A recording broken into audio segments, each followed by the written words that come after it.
Ce balado est propulsé par Kaleido, l'épargnitude qui en fait plus.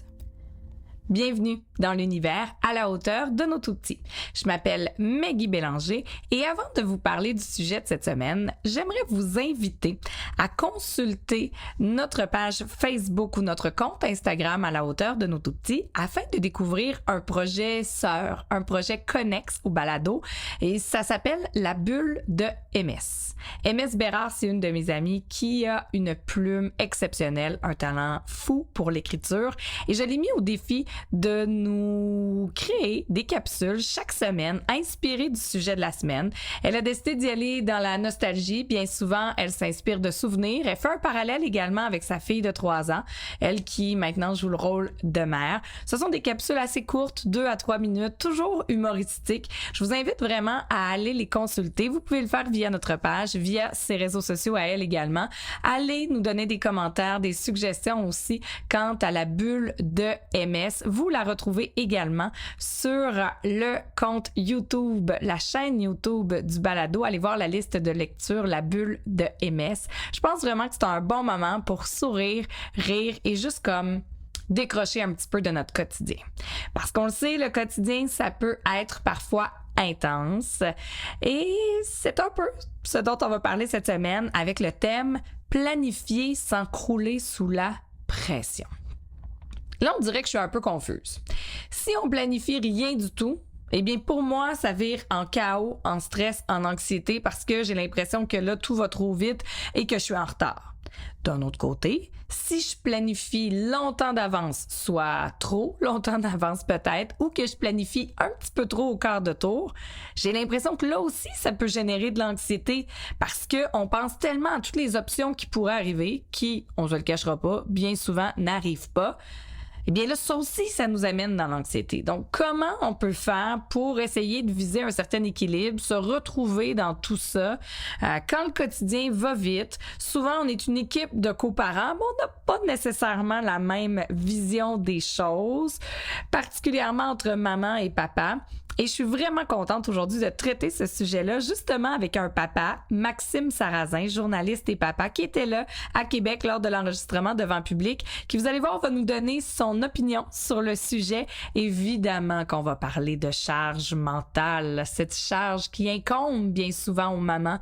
Donc, comment il voit ça, lui, comme père? Comment il essaie de délester aussi sa conjointe? Ça fonctionne des fois, d'autres fois, ça fonctionne pas. Et comme experte invitée, j'ai aussi Roxane Larocque, qui est psychologue.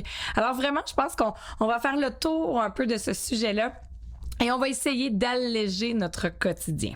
Également, dans le segment coup de cœur, eh bien, je discute avec Stéphane Corriveau d'AlphaFix Capital, qui est un gestionnaire de portefeuille pour Kaleido, Kaleido qui propulse cette série et ce qui nous permet de vous l'offrir gratuitement.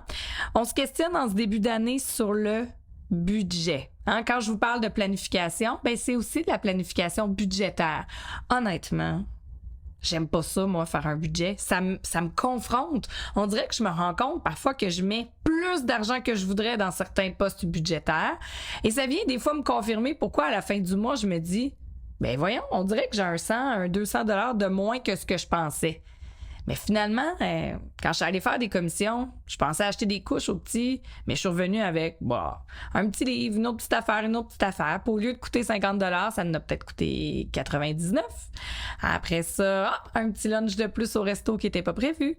Bref, toutes des petites choses qui sont pas graves, qui s'ajoutent à notre quotidien, mais qui, on dirait que quand on prend du recul puis on en prend conscience, peuvent venir nous titiller, nous déranger. Alors, je comprends que faire un budget, c'est pas nécessairement une tâche qui est le fun, qui est facile, mais pour vrai, je pense que c'est nécessaire, ne serait-ce que pour avoir un pas de recul et voir comment on peut planifier notre année. Et si on souhaite aussi réaliser de plus grands projets comme des rénovations ou un voyage, ben un budget, ça peut être un grand allié. D'ailleurs, vous allez retrouver sous la publication l'outil budget que Kaleido met gratuitement à votre disposition. Vous pouvez le télécharger pour ce faire. Parce que vous le savez, c'est ensemble qu'on peut être à la hauteur de nos tout-petits.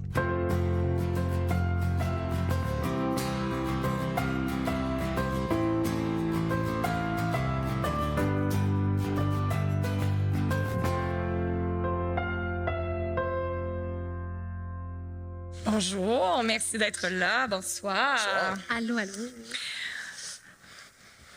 Planifier sans crouler sous la pression. Ma première question, c'est planifier, on le dit, c'est un outil pour nous faire gagner du temps.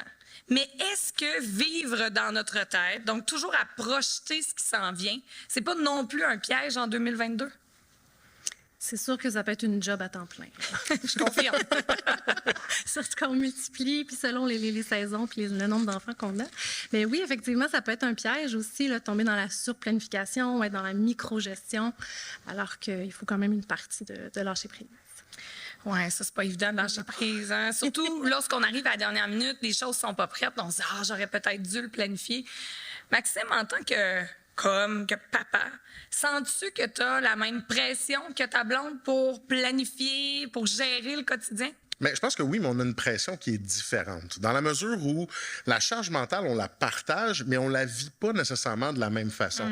Je pense que, tu sais, d'emblée, on part de la naissance de nos enfants, mais c'est sûr que maman, elle a une connexion unique puis spéciale avec l'enfant. Puis c'est normal, chez nous, c'est la même chose. Je veux dire, ma blonde a allaité mon fils pendant les 8-10 premiers mois, au quotidien, à tous les jours. Alors, c'est sûr que ça crée un élément unique. Puis on s'entend que dans la planification, mais c'est certain que souvent, les petits gestes du quotidien, mais c'est elle qui va avoir tendance à y penser un peu plus. Alors que moi, ben, je vais travailler un petit peu plus, sans nécessairement dire que je vais rester dans les tâches plus normatives d'un homme, là, mais on finit par planifier les choses et on doit se parler. Mais c'est sûr que d'emblée, la charge mentale, oui, maman va en prendre un peu, mais si on se parle pas, mais c'est sûr qu'automatiquement, elle va finir par penser qu'elle le fait toute seule. Fait que moi, mon rôle, c'est de dire, OK, bon, comment ça va? Comment ça se passe?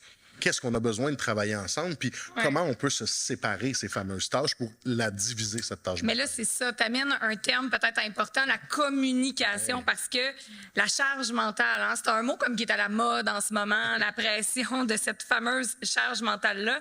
Mais est-ce que ça se peut aussi que notre conjoint, notre coparent, voit pas nécessairement tout ce qu'on fait? Parce que dans la charge mentale, je trouve, il n'y a pas juste la notion de ce qui est accompli sur papier. Il y a toute la notion de la pression, du stress qu'on se met à planifier ce qui s'en vient, à penser 3 mois d'avance au rendez-vous chez le dentiste, puis à tout ça. Ouais. Bien, je pense qu'il y a aussi, tu disais, bon, si maman est plus présente au début, c'est normal qu'elle sache plus qu'est-ce qui se passe dans le quotidien, puis qu'elle, ça lui vienne tout de suite, alors que toi, comme ben, là, il est assis sur le divan, j'aimerais ça, qu'il aurait pensé à faire ça, puis ça, puis ça. Mais ça, on a un petit côté géo des fois, hein, me semble, le bricolage. Oui, mais il y a un côté communication, puis ce qu'on apprend aux enfants, c'est de nommer leurs besoins. C'est la même chose dans le couple, tu sais, de pas s'attendre, puis ah, j'aimerais qu'il prenne l'initiative. En as-tu parlé? Est-ce qu'il est au courant? Puis effectivement, on n'a pas tous les mêmes rôles non plus. Donc, oui, il y a deux choses. Tu sais, j'entends souvent parler, ah ben, mon Dieu, que j'aurais aimé ça. Tu sais, c'était tellement clair dans ma tête qu'il aurait dû comprendre c'était quoi mon besoin. Mais ça, c'est difficile de pouvoir, cerner ce à quoi l'autre pense. Moi aussi, des fois, j'aimerais ça que ma blonde soit dans ma tête pour comprendre c'est quoi mon besoin. Tu sais. Mais j'essaie de ne pas l'exprimer de cette façon-là.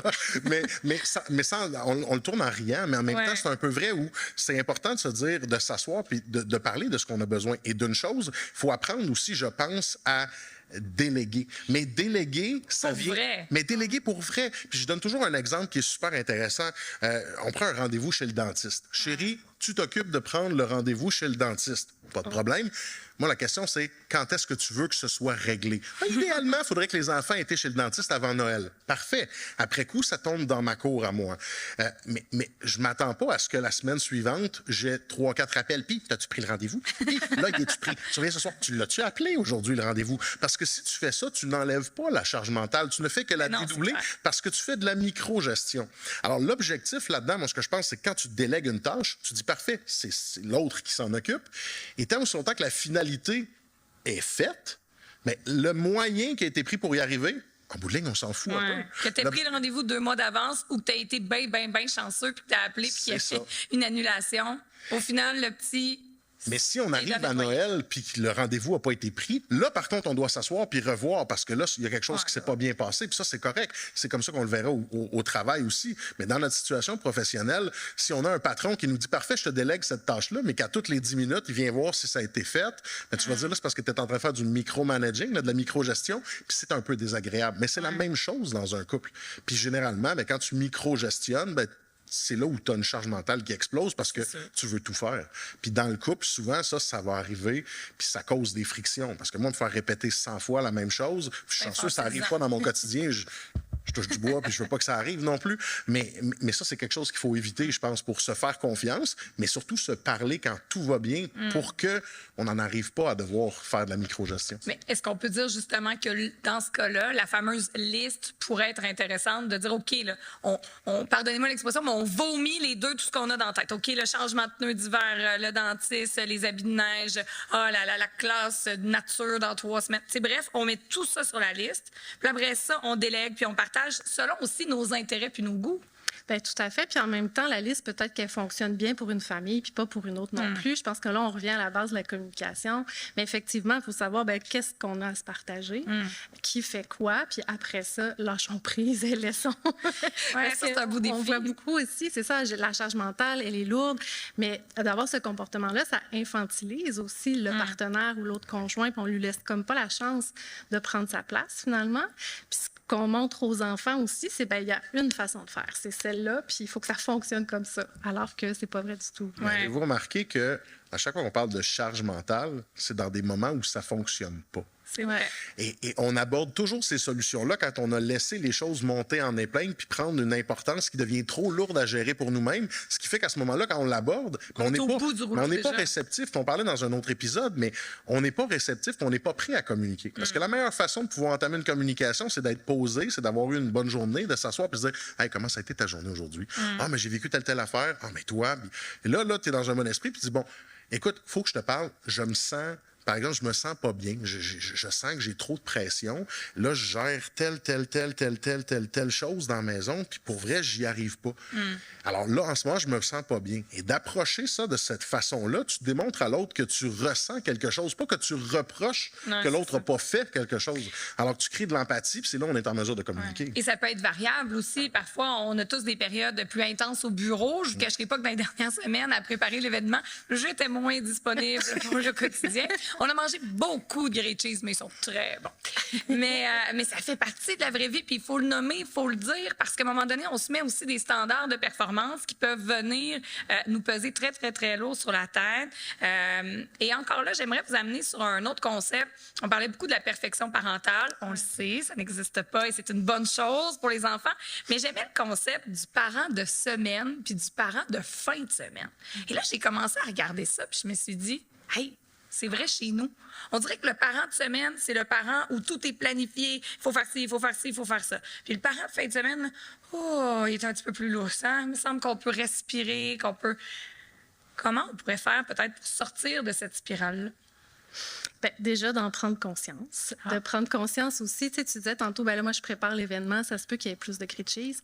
Ben oui, on peut-tu normaliser ça? Que des fois, on est dans le jus, puis c'est normal, parce qu'il y a une rentrée scolaire, parce qu'il y a une rentrée à la garderie, parce qu'il se passe quelque chose au niveau professionnel. Ça se peut. Puis ce que la recherche nous montre, c'est que les parents qui s'en sortent le mieux en bout de ligne, c'est ceux qui ont des capacités d'adaptation, qui utilisent beaucoup de souplesse, puis que là, c'est une passe.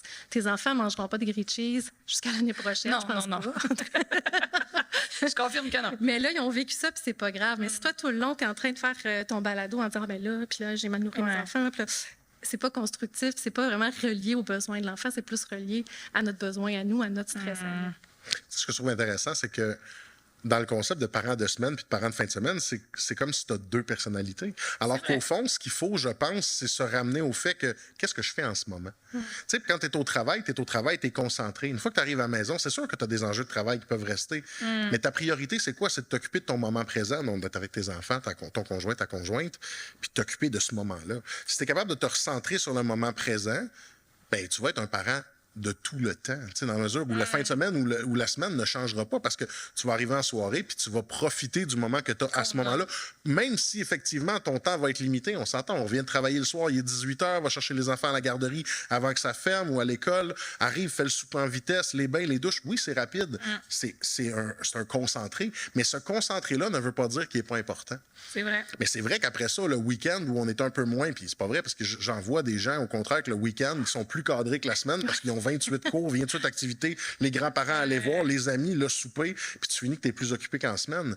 Mais après ça, c'est ta gestion du temps, mais de juste profiter du moment, puis de se dire, regarde, les enfants veulent écouter 30 minutes de télé, puis ça fait l'affaire, puis on s'assoit tout le monde ensemble, on se fait un colleux, puis on écoute la télé, on écoute l'épisode ensemble, mais tant mieux, on prend le temps de souper, prendre le temps de manger ensemble. Ça, c'est la clé. Ouais. Pas de les laisser manger sur le bord de la table en se disant, ben nous autres, de toute façon, on va manger en faisant la bouffe parce que j'ai d'autres choses à faire après. Non, assoyons-nous, parlons-nous. Tout le monde ensemble. Puis apprécions le moment. Sérieux, ça fait toute la différence. Puis après ça, tu peux dire, on a passé, oui, un court moment, mais privilégié. On s'est parlé, on a cherché à savoir comment s'est passée la journée. Puis c'est pas vrai que les enfants ont rien à nous dire. Le soir, ils ont envie de nous conter leur journée de la même façon que nous aussi, on peut leur raconter comment ça s'est passé. Mais pour nos tout petits, je sais que 2-5 ans, des fois, c'est un petit peu difficile, mais comment pouvons-nous les amener peut-être à collaborer? On n'arrête pas de parler de la pression, des tâches à accomplir. Est-ce qu'on pourrait commencer à leur demander, par exemple, le soir, de choisir leurs vêtements pour le lendemain? On va les mettre en bas, de rapporter leurs assiettes, leurs couteaux. Comment donner de petites tâches, disons, 2-5 ans, puis peut-être l'autre groupe des 6-9 ans qui, eux, ont les devoirs, tout ça prend du temps quand même le soir. Comment amener aussi nos enfants à se responsabiliser pour nous faire baisser un peu la pression? Bien, je pense premièrement en s'adaptant à leur âge, effectivement. Puis on parlait de lâcher prise tout à l'heure. Ça se peut que les vêtements que ta petite de 3-4 ans sortent, c'est pas comme ça que tu l'auras habillée. C'est généralement des fois une kit, hein? Je sais pas chez vous, là, mais chez nous. Il y a des petits matchs, mais elle se sent belle, elle est bien là-dedans. Ouais. Allons-y, lâchons prise. C'est ça aussi quand on revient un peu à la microgestion, mais c'est qu'on laisse c'est une partie de contrôle qu'on laisse tomber. Après ça, je pense qu'il faut que ce soit fait dans le plaisir aussi, puis j'essaie de la porter toujours au niveau de, bien, on fait ça pour la famille, tu sais, c'est pas une tâche, c'est pas une punition, c'est pas, hey, là, t'es assez grand pour m'aider, pourrais-tu, c'est ça, préparer, mettre la table, l'enlever.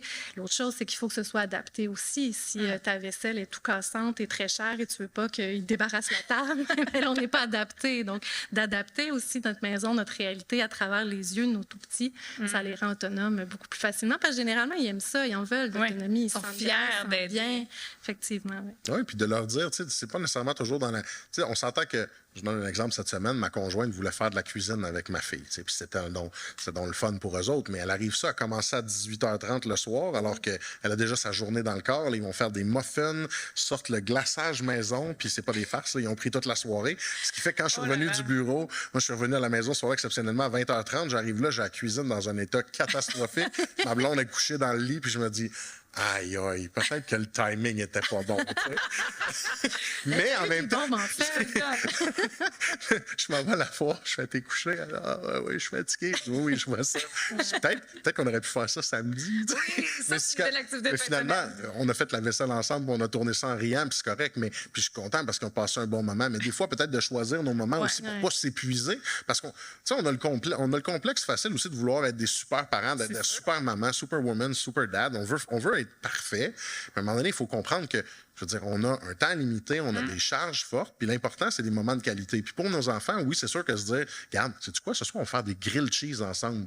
Ma fille, elle aurait trippé autant de faire des grilled cheese que se claquer dans des muffins de maison avec du glaçage maison, tu sais. Puis de toute façon, il y en a tellement qu'on les mangera pas, tu sais. En plus, parce que souvent, elle les fait, mais après ça, ils sont comme tannés.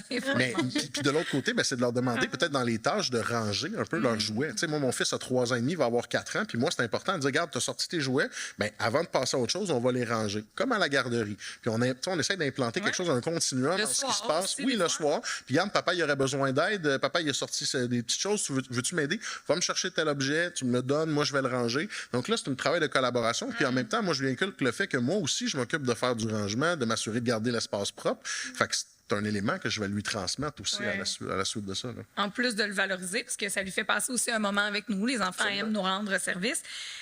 Là, je reviens à la planification, disons, de l'horaire. Dans l'horaire, on le sait, il y a le travail, il y a, disons, la charge familiale, le temps qu'on passe en famille, en couple, quand il en reste, et notre temps personnel.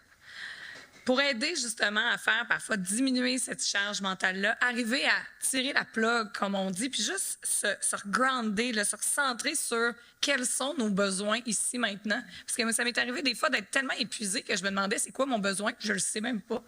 Donc, comment pouvons-nous arriver à ajouter du temps personnel à l'horaire? Parce que je ne sais pas pour vous, mais je lisais justement des articles où les femmes, mais même les hommes, ont tendance à couper en premier le temps personnel à l'agenda quand il y a quelque chose qui déborde. Et au contraire, ça devrait être la dernière chose qu'on enlève parce que c'est la chose la plus importante. C'est-tu réaliste? Bien, encore là, on commence par une prise de conscience. Mais est-ce que c'est réaliste? C'est une question de choix aussi. Tu sais, je pense que consciemment, il faut... Puis ça se peut qu'une fois, ce soit ton sport ou qui prend le bord ou c'est correct, mais est-ce que ça devient tout le temps ça? Puis là, je suis dans une traque où je m'épuise, tu sais. Et ça, je trouve, sans genrer les comportements, mais que souvent, on a à apprendre de nos conjoints qui continuent à aller au hockey, au badminton, avec, tu sais, des soirées qui sont sacrées. Au lieu de chialer, oui, c'est ça. Au lieu de chialer, ben, de s'en inspirer, faire comme ça, c'est à l'horaire, tu sais, ça bouge pas. Je pense qu'il y a une question de choix aussi, tu sais. Est-ce que mon horaire, 40 heures semaine, avec mon X nombre d'enfants, avec convient à ma vie? Est-ce que ça se peut? Et c'est des périodes aussi. Est-ce que ça se peut que pendant la petite enfance, ben, je sois plus sollicitée, fait que j'ai des choix à faire? Ça se peut qu'il y a des choses qu'on a mis de côté qui vont revenir après. C'est correct aussi. Fait que je pense qu'il y a comme une réflexion à avoir à ce niveau-là, puis en communication avec le partenaire. Parce que là, si toi, tu es à la maison à tout sacrifier pendant que l'autre partenaire part une fin de semaine avec ses chums, travaille, est bien heureux, bien là, la satisfaction dans ça amène aussi le budget. Je veux dire, parfois, des familles vont faire des choix. Un des deux parents va dire, ben regarde, moi, je vais travailler 25 ou 30 heures semaine parce que familialement, ça va être plus viable. L'autre va travailler un petit peu plus. Mais il faut s'assurer aussi qu'il y ait un partage des dépenses et tout ça pour pas non plus créer un sentiment d'isolement avec la personne qui a fait le choix de peut-être travailler moins, mais c'est un choix familial. Exactement. Oui, puis j'en reviens au fait où les deux parents doivent avoir... Tu sais, on a tous des passions. Puis moi, je reviens toujours au principe que tu peux pas être le meilleur parent pour ton enfant si tu n'es pas capable d'être la meilleure personne pour toi-même. Si tu n'es pas dans le meilleur état à l'intérieur de toi-même, tu peux pas donner le meilleur de toi à quelqu'un d'autre. Puis ça, c'est autant dans le couple que dans la vie de parent. Mais c'est important aussi de dire, bon, je travaille, je ramène des sous à la maison, ma conjointe travaille, elle ramène des sous à la maison, on développe un environnement sain pour nos enfants, mais on a besoin de temps pour nous. Pour ma part, moi, je joue de la musique, je suis trompettiste depuis que je suis tout jeune, mais c'est important pour moi d'aller jouer de la musique. Mais j'ai un soir qui est à moi où on se dit, garde, on part la soirée ensemble, puis à partir de 6h30, ben garde, je m'en vais à ma pratique de musique, puis c'est ça. Et puis après ça, ma conjointe m'a dit, moi, j'aimerais ça faire de la danse. Ben, je dis, garde, le mercredi soir, tu as le temps d'aller danser, c'est ta soirée, moi, je vais être à la maison. Puis si, par exemple, je dois être retenu au travail, bien, c'est prévu que belle-maman va venir garder puis va venir nous donner un coup de main parce que c'est important que toi aussi, tu aies ta soirée. Mais après ça, quand c'est débalancé, puis c'est quatre soirées d'un côté puis une soirée de l'autre, ça n'a pas de sens. Puis c'est aussi important de se dire qu'au travers de ça, c'est du temps qu'on passe pas en couple. Fait qu'il faut aussi se rappeler que le temps en couple est important. Donc oui, d'une façon ou d'une autre, il faut se dire, bon, oui, je vais prendre du temps pour moi parce que je suis une personne entière, j'ai besoin de temps pour moi, mais il faut aussi entretenir le couple, parce qu'on n'est pas juste des parents. Puis d'oublier ça, puis on a tous vécu, certains, vous avez tout le monde dans la salle a des histoires là-dessus où on a fini par s'oublier, puis on a fini par oublier l'autre, on s'est pris pour acquis, puis à un moment donné, on se rend compte que ben, le chemin qu'on avait comme ça, qu'on traçait ensemble, ben whoop, il s'est divisé. Alors que si à chaque semaine, on se prévoit ne serait-ce qu'une soirée ensemble, où on va juste profiter du temps, puis de passer ensemble dans quelque chose qui nous fait plaisir tous les deux, puis se donner du temps, mais on se retrouve, puis on entretient la petite flamme qui permet à notre couple de rester fort. C'est un peu cliché, mais c'est ça quand même. Puis c'est ça qui fait que ça marche. Mais c'est pas obligé d'être 5 soirs ensemble puis d'être constamment ensemble. Non, mais c'est de se prévoir des moments qui vont être privilégiés pour le couple, pour les parents, mais surtout pour le couple à l'intérieur de la parentalité, parce qu'on n'est pas seulement des parents. Non, effectivement. Et ce que j'allais dire, dans l'horizon de planification du temps, disons qu'on regarde une semaine pour pas tomber dans la pression de la performance puis générer de l'anxiété, est-ce qu'on peut se dire, pour s'offrir un peu de douceur puis un peu de souplesse, disons, une soirée personnelle, une soirée pour moi, quelques heures de couple. C'est pas nécessairement toujours être obligé d'être le même bloc. Je pense, entre autres, au télétravail. Des fois, ça peut arriver que les deux conjoints soient à la maison. Est-ce qu'on se dit, garde, le mardi puis le jeudi, on prend l'heure pour luncher ensemble, pour être à la maison, mais pas faire le lavage, là. Luncher, on se fait une date, même si on est à la maison. Les deux, on se prend pas de rendez-vous. De trouver de petits moments comme ça, mais pas nécessairement rigides. S'offrir une certaine souplesse. C'est parce que j'ai l'impression que des fois, on planifie pour se décharger, mais en même temps, on accentue l'anxiété.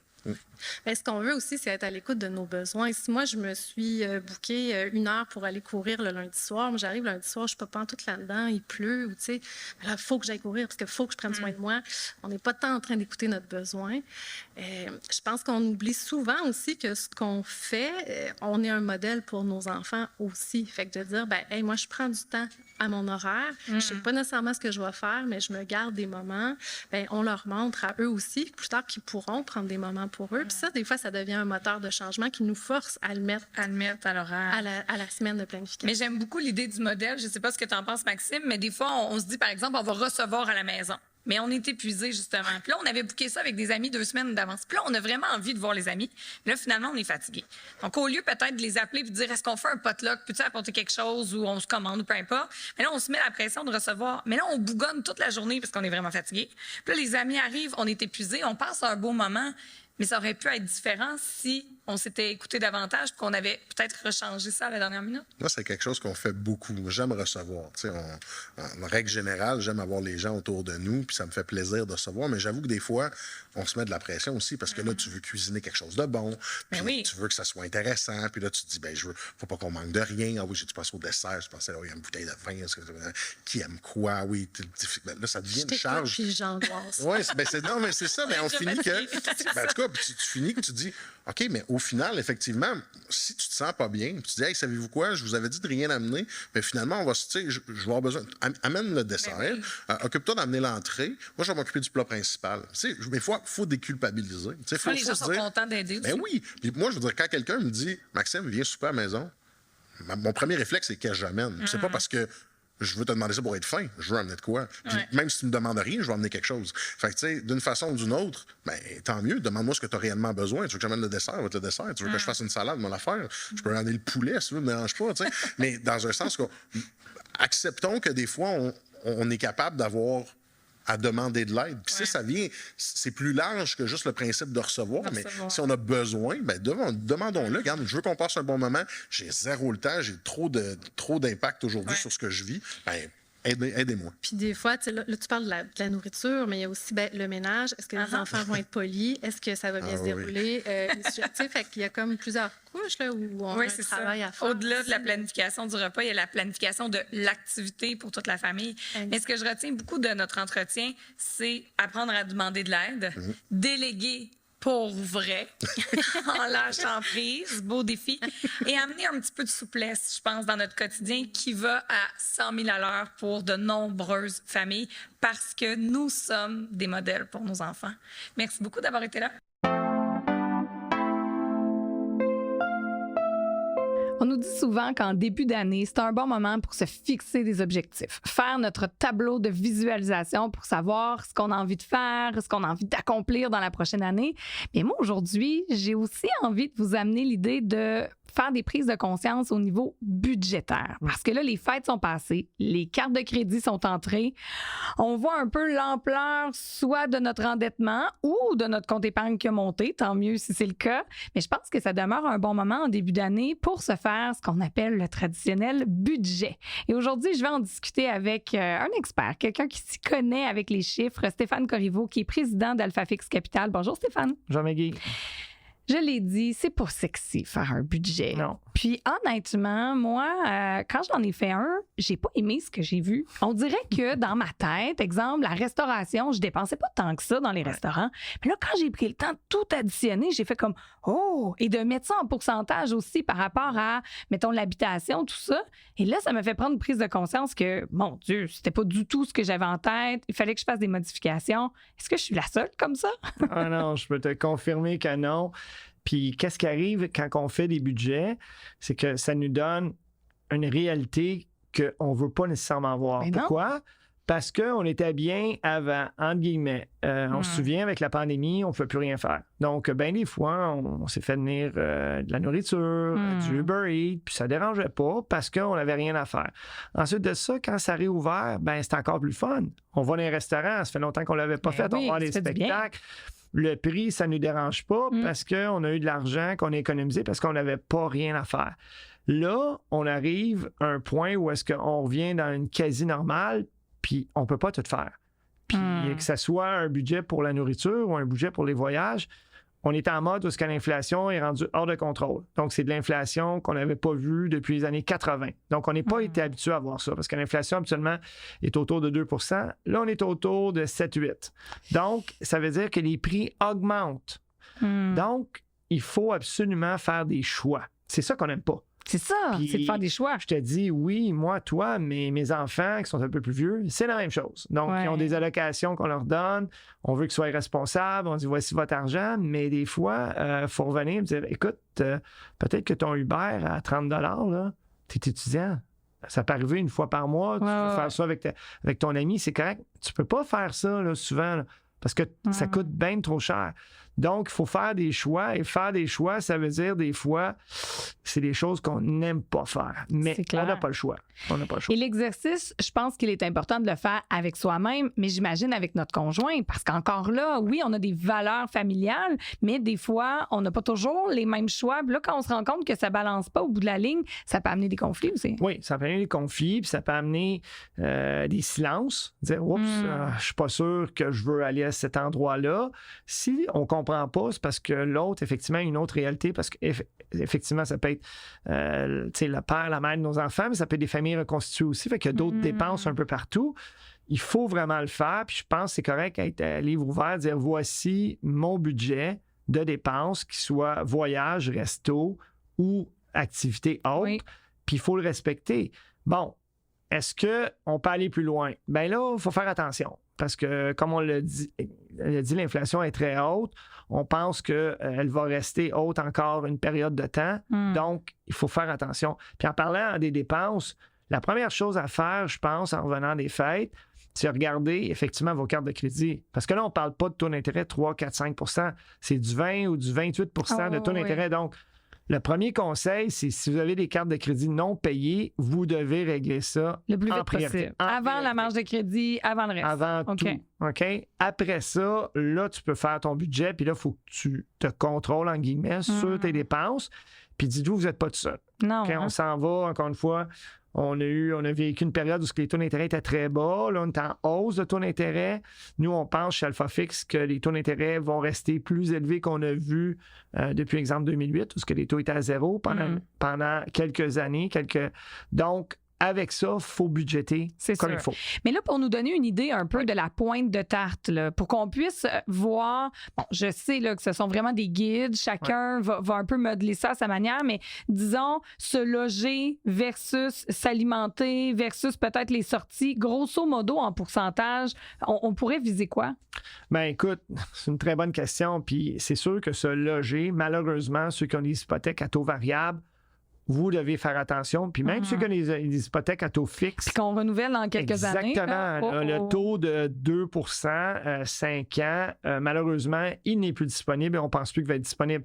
Donc, en plus de faire un budget, Meggy, il faut que tu prévois si effectivement ton taux d'intérêt va augmenter. Je vais avoir moins d'argent là-dessus. Donc, aussi bien économiser tout de suite. C'est ça, épargner déjà. Parce qu'un taux d'intérêt, là, tout le monde comprend, là, s'il augmente de 3 %, vous avez une hypothèque de 100 000 $, c'est 3 000 $ après impôt. Vous en gagnez 6 000 pour arriver à même endroit. Parce que ça, c'est de l'intérêt. Puis 100 000 d'hypothèque, c'est pas beaucoup, on s'entend. Exactement. Il y a quand même des hypothèques plus élevées. Et même, à la limite, j'ai tendance à dire, même si vous êtes locataire, compte tenu que votre propriétaire, son taux d'intérêt monte, c'est sûr que ça peut se refléter. Bon, il y a quand même, on le sait, là, c'est régi, mais on peut penser que des loyers qui vont rester stables, ça serait surprenant. Oui, fait que le meilleur conseil à donner pour les prochains mois, trimestres, faites un budget.